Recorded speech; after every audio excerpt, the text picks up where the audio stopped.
Hello guys, welcome to I exam B. This is Mani. So guys, आज की जो हमारी वीडियो है that is for central warehousing corporation. I hope आप इसकी जो वैकेंसीज रिलीज़ हुई थी, आई होप आप सभी ने क्या होगा इसका फॉर्म फिल कर लिया होगा।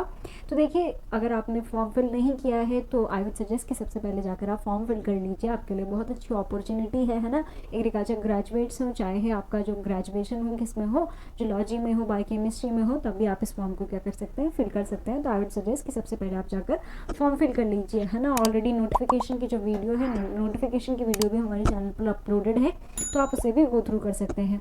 तो सबसे पहले देख लेते हैं सेंट्रल वेयर हाउसिंग कॉर्पोरेशन क्या होता है। तो ये क्या है, केंद्रीय भंडारण निगम, है ना। तो यहाँ पर क्या होगी, ऑब्वियसली ये क्या होगा, स्टोरेज से रिलेटेड होगा, है ना। तो ये क्या है, पब्लिक सेक्टर अंडरटेकिंग है under government of India. Okay, mini Ratna company है। ओके, और under ministry of consumer affairs, food and public distribution. Okay, चलिए, तो आज हम इस वीडियो में क्या डिस्कस करने वाले हैं कि आपको इस एग्ज़ाम में क्या क्या पढ़ना चाहिए, है ना। तो हम किसको टारगेट करेंगे, देखिए आपकी जो पोस्ट है जूनियर टेक्निकल असिस्टेंट, उसमें देखिए आपका जो प्रोफेशनल सब्जेक्ट है ना, तो प्रोफेशनल वाला जो पार्ट है उसको हम टारगेट करेंगे, जो कितने मार्क्स का है, 65 मार्क्स का है। ओके, तो हम उसको टारगेट करेंगे। ओके, तो सबसे पहले देखिए कि आपके इसमें सेक्शंस कौन कौन से हैं। ओके, तो 5 सेक्शंस आपके पास होने वाले हैं। सबसे पहला section reasoning and computer aptitude का 40 क्वेश्चन होंगे, 40 मार्क्स के।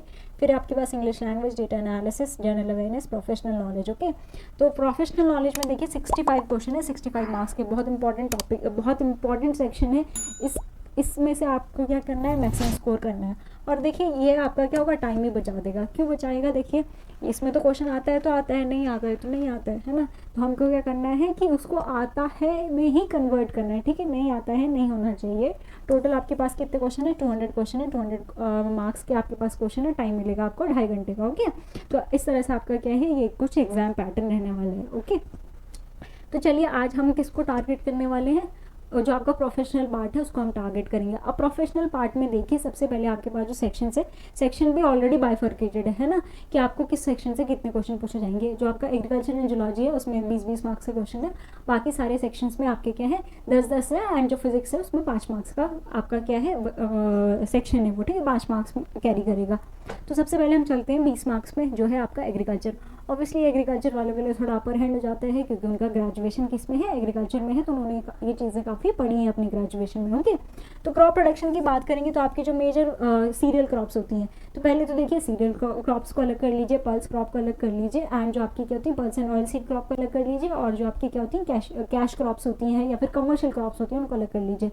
तो देखिए सीरियल क्रॉप्स में आपको सारी पैकेज ऑफ प्रैक्टिसेस पता होनी चाहिए, किसकी, राइस, व्हीट, मेज, शुगरकेन, ये कुछ इंपॉर्टेंट क्रॉप्स हैं, इनकी सारी पैकेज ऑफ प्रैक्टिसेस आपको पता होनी चाहिए। सिमिलरली आपका क्या है, जो आपका पल्स क्रॉप में आपको ग्राम की पता होनी चाहिए, ठीक है। तो ऐसी जो आपकी इंपॉर्टेंट पल्स क्रॉप है तो उनके बारे में आपको पता होना चाहिए। सिमिलरली फिर कॉटन एंड जूट है उसके बारे में भी आपको अच्छे से पता होना चाहिए। सारी पैकेज ऑफ प्रैक्टिसेस पता होनी चाहिए। ओके, निपिंग किसको कहते हैं, रटिंग किसको कहते हैं, बहुत डिटेल में मत जाइएगा, लेकिन आपको धीरे मतलब आपको क्या होना चाहिए, एक बोलते हैं ना कि एक नज़र से आपको सारा देख लिया तो आपको, ताकि आप एग्जाम में उसको करेक्ट कर पाए, ठीक है। तो इस तरह से आप इसे याद रख सकते हैं।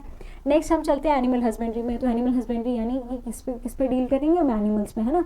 तो जैसे कि हो गया आपके काऊ, बफेलो, है ना, गोट, शीप, ये सारे, और साथ ही पोल्ट्री, तो इनकी भी सारी प्रैक्टिसेस आपको पता होनी चाहिए कि कलिंग क्या होता है, किडिंग क्या होता है।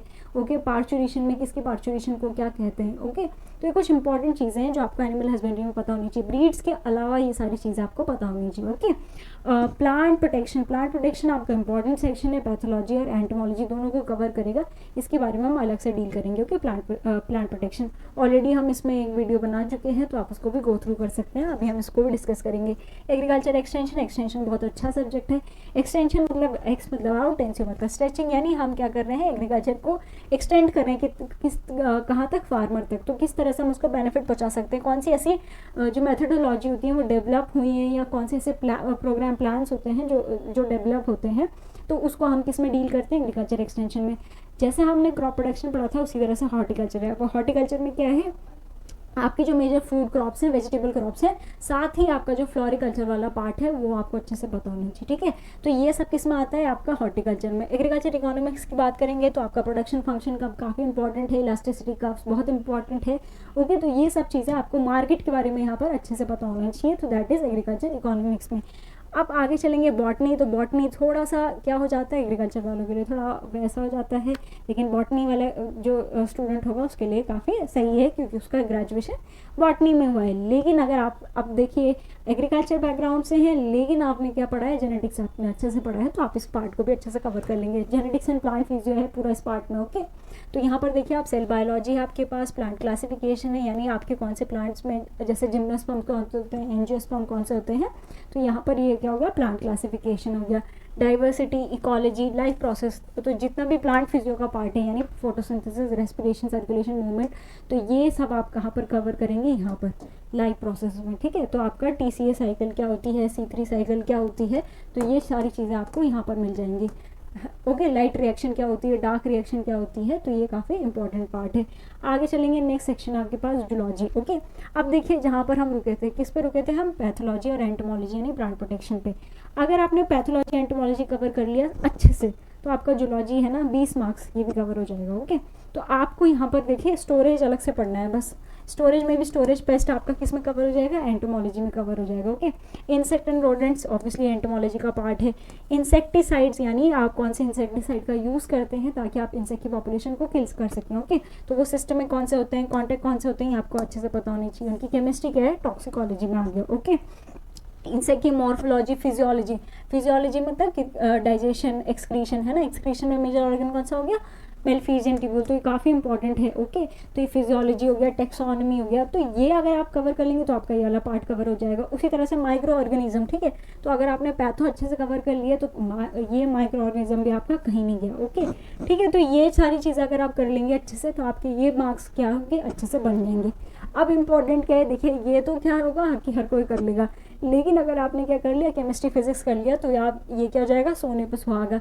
अब आपका कोई तोड़ नहीं है। ओके, अब आपको एग्जाम में एक्सेल करने से कोई नहीं रोक सकता। ओके, तो यहाँ पर देखिए आपको क्या पढ़ना है, जो आपकी +1 +2 में आपने केमिस्ट्री पढ़ी थी तो वो आपको यहाँ पर पढ़नी पड़ेगी। Okay, so chemical bonding, organic chemistry, inorganic chemistry and biochemistry, तो इसके आपके अपने खुद के सोर्सेज हो सकते हैं, साथ ही आप हमारा कोर्स भी परचेज कर सकते हैं जिसमें हमने इसको शॉर्ट एंड क्रिस्प वे में पढ़ाया है पूरा जो आपका ये टॉपिक है। ओके, सो केमिकल बॉन्डिंग है, ऑर्गेनिक केमिस्ट्री है, इनऑर्गेनिक केमिस्ट्री है, बायोकेमिस्ट्री है। बायोकेमिस्ट्री तो जो एग्रीकल्चर ग्रेजुएट्स होते हैं वो ऐसा सब्जेक्ट भी पढ़ते हैं, एक ग्रेजुएशन में आपका एक कोर्स होता है बायोकेमिस्ट्री का, तो वहाँ पर भी आधा आप यहाँ ये पढ़ लेते हैं। ओके, फिजिक्स की बात करेंगे तो यहाँ पर क्या है, मोशन है, फोर्स एंड एनर्जी है। ओके, इलेक्ट्रिसिटी है, तो इलेक्ट्रिसिटी क्या होती है, रेजिस्टिविटी क्या होती है, रेजिस्टेंस क्या होता है, ये सब चीज़ आपको पता होनी चाहिए।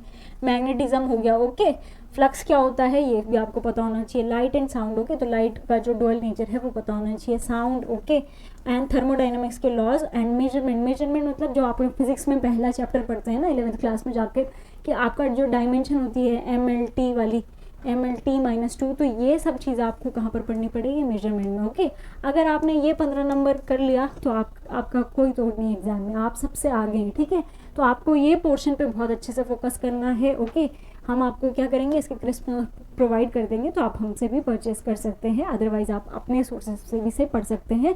बल्कि मैं आई वुड सजेस्ट कि आप से अपने नोट्स बनाएं। ओके, तो अगर आप अपने से पढ़ रहे हैं या कोर्स ले रहे हैं तब भी आप नोट्स जो हैं वो अपने खुद से प्रिपेयर कीजिए ताकि आपको रिवीजन करने के लिए क्या हो, मदद हो सके। ठीक है, अब आपके लिए ज़रूरी क्या है कि आपके लिए क्या है, ये इंपॉर्टेंट है मॉक टेस्ट, तो ज़रूर मॉक टेस्ट को रेगुलरली अटेम्प्ट कीजिए। मुझे बताइएगा कमेंट सेक्शन में कि आपका जो मॉक टेस्ट है, मॉक टेस्ट में किस तरह से जो स्कोर है वो स्कोर कितना आ रहा है। ओके, अब आपके लिए एक इम्पॉर्टेंट चीज़ ये भी है कि हम आपके लिए एक टॉप 500 क्वेश्चन की सीरीज़ लेकर आ रहे हैं जिसमें हम आपका जो प्रोफेशनल पार्ट है उसमें जो एग्रीकल्चर है उसको हम टारगेट करेंगे एग्रीकल्चर को, साथ ही आपको ये सब देखने को मिलेगा। तो यहाँ पर आपके लिए बहुत इंपॉर्टेंट टॉपिक्स जो है उनको कवर करवाया जा रहा है, उनके इंपॉर्टेंट क्वेश्चंस को डिस्कस किया जा रहा है, तो आप इस सीरीज़ को भी गो थ्रू कर सकते हैं, ये आपके लिए बहुत हेल्पफुल होने वाला है। ठीक है, तो आपने जो मॉक टेस्ट के मार्क्स हैं मुझे कमेंट सेक्शन में ज़रूर लिख कर बताइएगा कि आप कितने मार्क्स गेन कर रहे हैं, साथ ही आपको जो सबसे टफ टॉपिक लग रहा है, टफ सेक्शन लग रहा है इन 5 सेक्शन में से, वो आपको कौन सा लग रहा है। Okay, so that's all for this video, thank you for watching the video.